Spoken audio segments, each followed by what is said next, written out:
खंबा कू अगं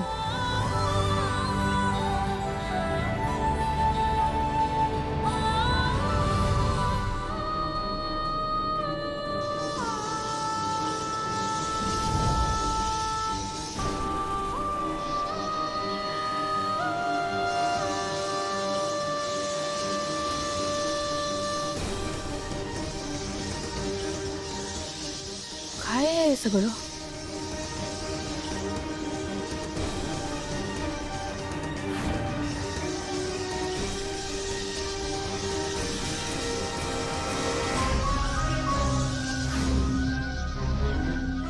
परत तेच संकेत. काही झालंय का?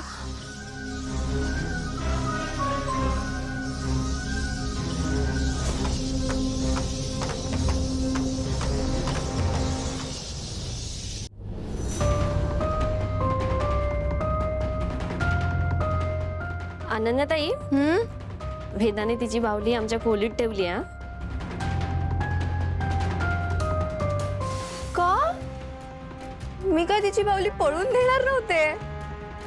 नाही नाही तसं नाही, पण वेदा म्हणाली की ती शाळेतून परत आली की ती घेणार आहे बाहुली. पण महत्वाचं हे आहे की वेदाच्या चेहऱ्यावर पुन्हा एकदा हसू आला. अच्छा, म्हणजे ती बाहुली मीराच्या खोलीत आहे. That's true. पण तरी आल्यावर बघतेच मी तिला. कॉफी? नाही नाही नको. आलेच. हो.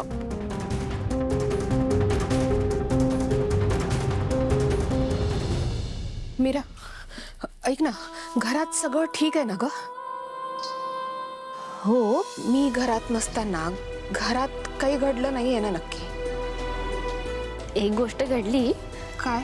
वेदा बरी आहे ना? तिला काही झालं नाहीये ना? म्हणजे वेदाची काळजी करायचं. ताई, वेदा बरी आहे अगं, तिला काही झालेलं नाहीये.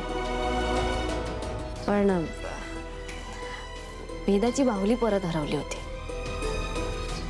नंतर तिच्याच खोलीत सापडली. नक्की एवढंच झालंय की?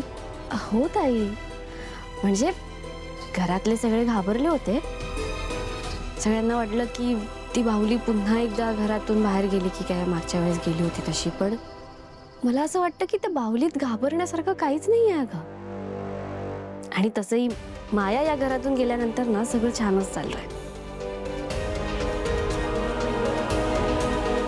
ताई, अगं तुला कसलं टेन्शन आहे का ग? टेन्शन असं नाही मीरा, पण आपण सावध राहायला हवं.